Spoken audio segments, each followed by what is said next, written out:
بسم اللہ الرحمن الرحیم، السلام علیکم ورحمۃ اللہ۔ 27ویں آئینی ترمیم کے اندر جو اصل میں بیلنس آف پاور ہے، ریاست ایک پورے کے پورے نظام، جو پورا کا پورا ریاستی نظام ہے،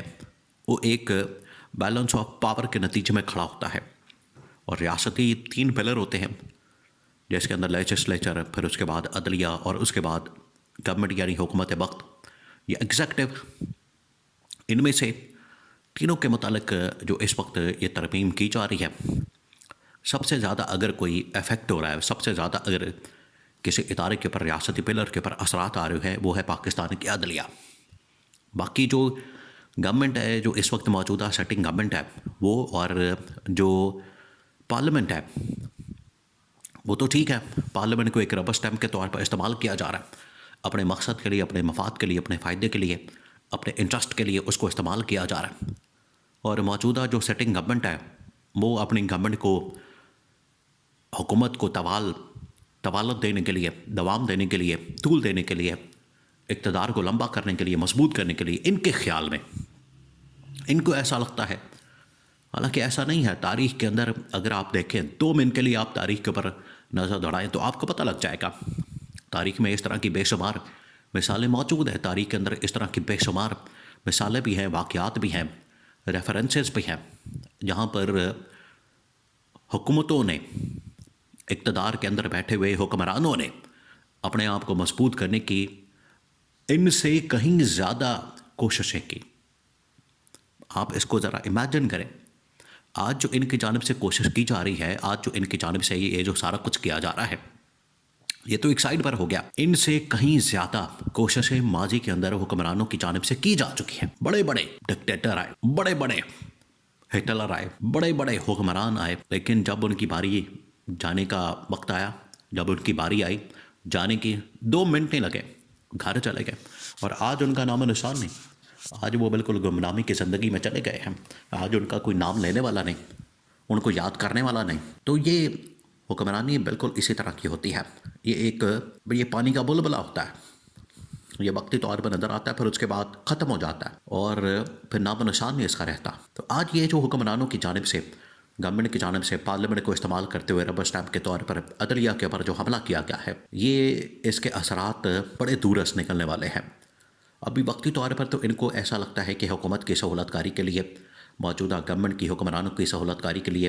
نظام کے اندر عدلیہ کو کمزور کرنا، اس کی جڑوں کو کھوکھلا کرنا، اس کی جڑوں کو کمزور کرنا بڑا ضروری ہے۔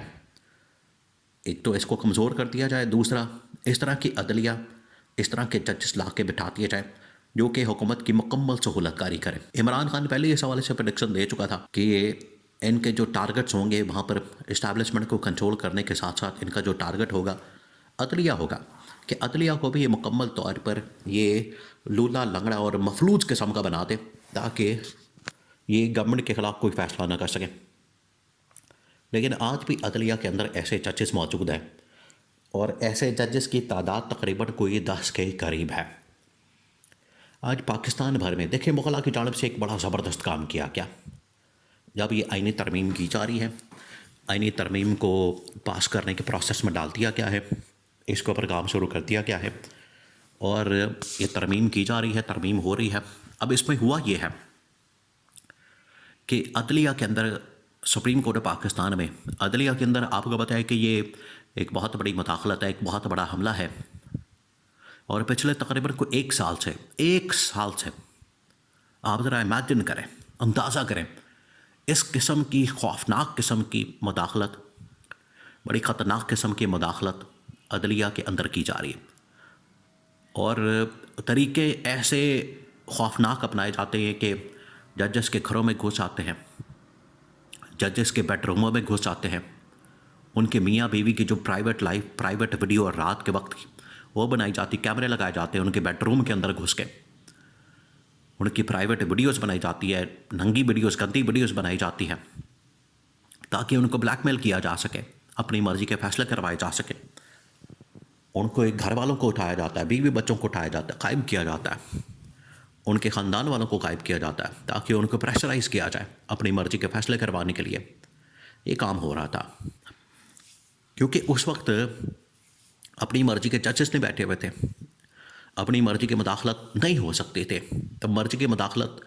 مرضی کے فیصلے لینے کے لیے جو مداخلت کے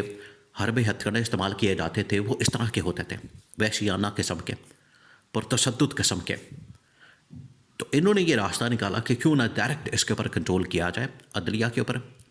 ایک آئینی عدالت بنا دی جائے. آئینی عدالت کے اندر اپنی مرضی کے ججز بٹھا دیے جائیں، اور یہ جو آئینی عدالت یہ ایک قسم کی گورنمنٹ کے ماتحت ادارہ، گورنمنٹ کے ماتحت ملازم ججز لا کے بٹھا دیا جائے، تو اس کے بعد اللہ خیر صلاح، ہمارے خلاف کوئی فیصلہ ہی نہیں ہوگا، ہمیں مداخلت کی ضرورت ہی نہیں پڑے گی، ہمیں اس طرح کے پرتشدد و وحشیانہ قسم کے حربے ہتھ کنڈے استعمال کرنے ہی نہیں پڑیں گے. آٹومیٹکلی یہ سرکاری ملازمین کی طرح، ماتحت ملازمین کی طرح، جو ان کو کہا جائے گا، جو ان کو بھیجا جائے گا، جو ان کو فیصلہ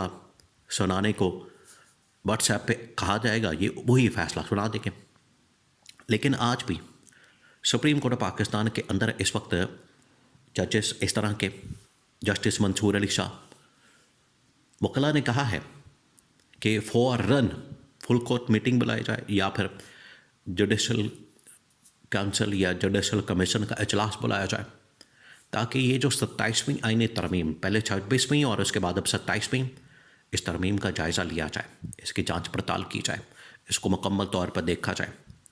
اس نظام کو پرکھا جائے، اور پھر اس کے بعد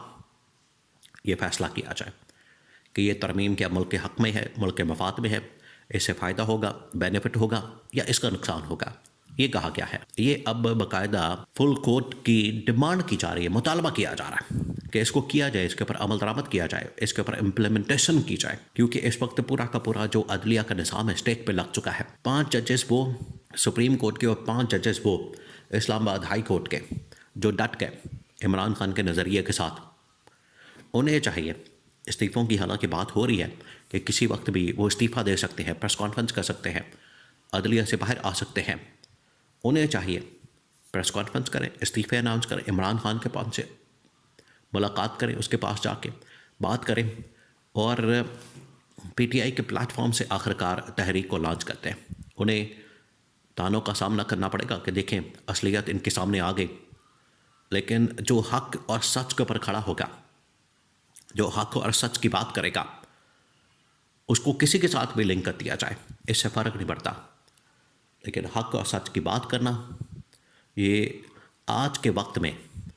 سب سے قیمتی، سب سے اہم چیز بن چکی ہے.